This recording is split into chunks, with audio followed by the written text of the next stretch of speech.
بسم الله الرحمن الرحيم. ازيكم؟ يا رب تكونوا بخير. النهارده هعمل معاكم حاجه حلوه قوي. تحفه، يعني انا عايزه اقول لك طعمها تحفه. احنا هنعمل رز بلبن اللي هو العادي الكريمي دوت، وهنعمل رز بلبن بالفراوله. مش بعصير الفراوله خالص، يعني مش فكره عصير فراوله، هو حاجه كده احنا هنحطها مكون حلو قوي هيدينا اللون الحلو اللي انتوا شايفينه دوت، وطعمه تحفه. وكمان هزينه بصوص فراوله كده. الكيس اللي انتوا شفتوه معايا في اول الفيديو ده بيتباع في اي سوبر ماركت كده، هتلاقيه بيدي طعم حلو للحاجه اللي انت هتزيني بيها، وكمان بيدي شكل حلو كده زي ما انتم شايفين. جربوه، لازم هيعجبكم. طعمه حلو قوي قوي ومغذي، وتغيير عن الرز بلبن العادي اللي احنا بنعمله كل مره. هو اقرب كتير جيلاتي الفراوله. بجد ولادك هيحبوه قوي قوي. انا عملته لهم مره هنا فطلبوه تاني على طول، والله من كتر ما هو طعمه حلو. يعني انا عايزه اقول لك طلبوه هم يعني. مش عارفه، يعني بحس ان الولاد ما بيحبوش الرز بلبن قوي. فما عملت لهم اللي بالفراوله دوت، لا اعملي لنا بقى منه تاني، وبجد طعمه زي ما كنتي بتاكلي جداتي يعني. بصوا شكله كمان حلو ازاي. بحاجه بسيطه خالص هتدينا الطعم واللون الحلو اللي انتوا شايفينه دوت. لو حابين بقى تشوفوا عملنا الحلاوه دي ازاي، يا ريت تعملوا لي متابعه وتفعلي الجرس كده على كل جديد عشان يوصلك كل جديد احنا بنعمله. فعلي الجرس على الكل عشان يوصلك كل جديد احنا بنعمله. واللايك طبعا، وتشاركوا بقى الفيديو مع اصحابكم كده عشان يوصل لعدد اكبر. بصوا شكله حلو ازاي. تقدري بقى تقدميه كده مع القشطه، مع مكسرات، زي ما تحبي خالص. هو بسيط خالص كده وطريقته عاديه خالص، بس الحاجه اللي احنا هنحطها دي هي اللي هتدينا اللون الحلو اللي انتوا شايفينه والطعم الحلو قوي قوي. ان شاء الله لما تجربوه هتعرفوا انا يعني بتكلم على ايه. بصوا هو كريمي كده، بصوا هتشوفوا معايا دلوقتي. بصوا عامل ازاي. بصي حلو قوي قوي بجد. طعمه حلو قوي. ان كان العادي اللي هو الرز اللبن الابيض بتاعنا ده، او اللي بالفراوله، الاتنين طعمهم حلو. تعالوا نشوف عملنا الحلاوه دي ازاي. معايا مج من الرز، او كوبايه، اللي انت حاجه اللي هتشتغلي بيها تبقى حاجه واحده. يعني انا حطيت مج كبير هنا لان بحب طعم الرز بصراحه يبان، ما بحبوش يبقى كريمه كده بس. فحطيت مج كبير كده من الرز، وهحط عليه مجين من الميه، ميه عاديه خالص مش سخنه ولا حاجه. في ناس ما بتحبش الرز يبقى باين قوي معاها في الرز بلبن، خلاص ممكن تحطي كوبايه شاي صغيره. هسيبه بس هنا شويه كده لحد ما يبقى كده يشرب كل الميه اللي فيه، ويبقى شكله كده زي ما انتم شايفين. ممكن تحطي مجين او مجين ونص ميه عادي خالص. معايا ده بقى كيلو لبن، انا ما غليتهوش، انا جبته من بره. هشتغل بيه على طول لان مش هغليه وارجع اغليه تاني هنا. فزي ما هو كده جيبيه من عند من بره من السوبر ماركت ولا حاجه، واشتغلي بيه على طول كده. هيبقى عامل معاكي كده في الاول، ما تقلقيش، قلبي كده شويه، وممكن تزودي كمان تخليه كيلو ونص لو حابه. بس انا بحب بصراحه لما اكل رز بلبن احس ان فيه رز، يعني في الموضوع مش موضوع ان هو كريمه كده بس وخلاص. جربوه بالطريقه دي هيعجبكم بجد، حلو قوي. تمام، هنفضل بس نقلب كده لحد ما يفك معاكي كده، هتشوفوا معايا هيبقى شكله عامل ازاي.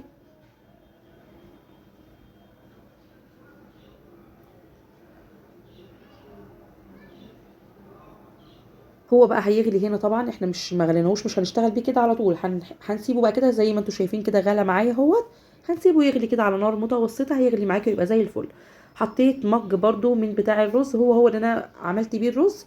هو عملته سكر. والتحليه طبعا بتاعتك، يعني بتاعتك انت، تقدري تحطي كوبايه كوبايه ونص زي ما تحبي. انا حطيت مج واحد بس كفايه كده سكر. وهقلب برده كويس. تقدري بقى هنا ما تحطيش نشا لان هو تقيل قوي وزي الفل حلو كده زي ما انتم شايفين. بس انا بصراحه بحب احط نشا في ان النشا مغذي برده، مش حاجه وحشه. فبحط كده برده معلقتين كبار كده بتوع الاكل نشا.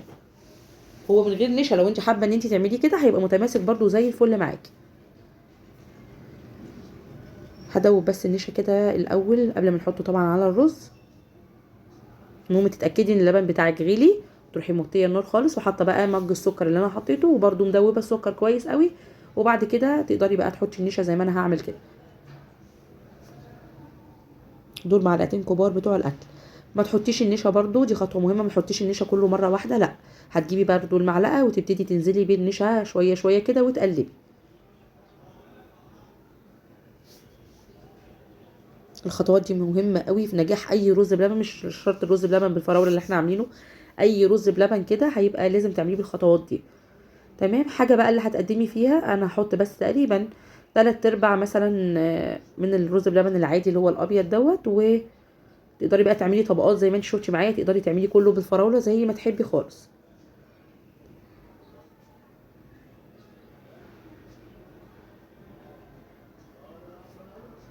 تمام كده.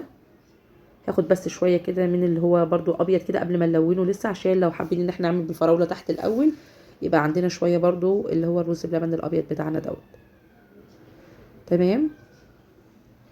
الحاجه بقى اللي هتدينا اللون والطعم الحلو دوت اللي هو الكريم شانتيه بالفراوله. ما تستغربيش خالص، طعمه حلو قوي. انا خدت منه معلقتين كبار كده على نص الكميه اللي معايا. بصي بقى هيلون معاكي الرز كده على طول، وهيخلي طعمه وريحته وانت واقفه اصلا هتشمي ريحه حلوه قوي، ريحه الفراوله بقى طبعا.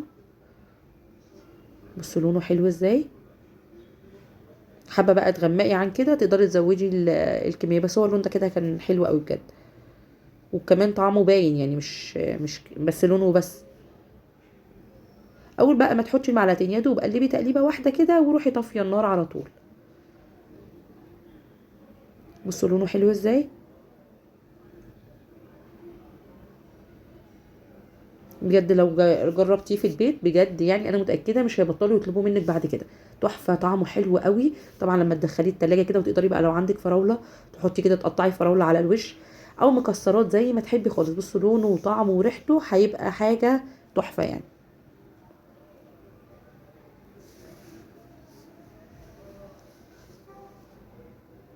بحاجه بسيطه كده هتغير معاكي طعم الرز بلبن، هتديكي طعم احلى كمان للرز بلبن بتاعك. وزي ما قلت لك لو حاسه ان انت مش بتحبي طعم الرز قوي يبقى باين، خلاص زودي بقى، ممكن تقللي الرز او تزودي اللبن زي ما تحبي خالص. بصوا بقى ده الشكل النهائي كده بعد ما خلصنا، زي ما انتم شايفين كده الشكل عامل ازاي، حاجه تحفه. يعني تخلي اي حد ما بيحبش الرز بلبن هيطلبه منك بجد. والصوص ده موجود في اي سوبر ماركت هتلاقيه، في منه طبعا بكذا طعم وكذا شكل زي ما تحبي خالص. بس بما ان احنا شغالين بجلاتي بكريمه الفراوله، فحبيت طبعا ان احنا نحط فراوله. وعايزه اقول لك كمان على نصيحه، لما يعني تحطي سوداني او مكسرات على رز بلبن ما تدخلوش التلاجة بالمكسرات. يعني ممكن تحطي جوز الهند او تحطيه هو يسقع تماما في التلاجة وبعدين ابقي رشي عليه المكسرات، لان في ناس كتير بتغلط وبتحط عليه المكسرات تدخله التلاجة. طبعا السوداني اي مكسرات هتدخليها التلاجة وتطلع بتبقى طريه. فلما يسقع منك خالص بعد كده طلعيه حطي بقى المكسرات اللي انت حباها، وهو مش محتاج اصلا مكسرات. انتوا شايفين شكله حلو ازاي.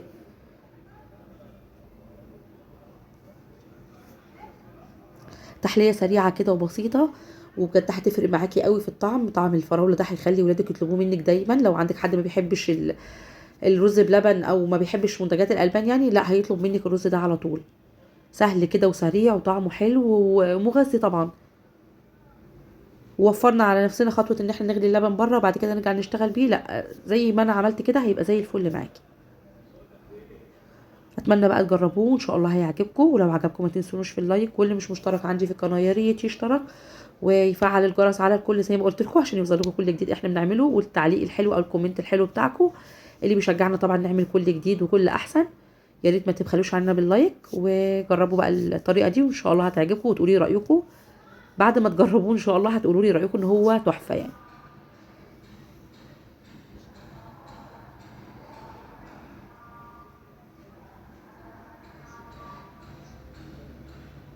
يلا بقى جربوه وان شاء الله يعجبكم، وبالف هنا وشفا، وشكرا لكم.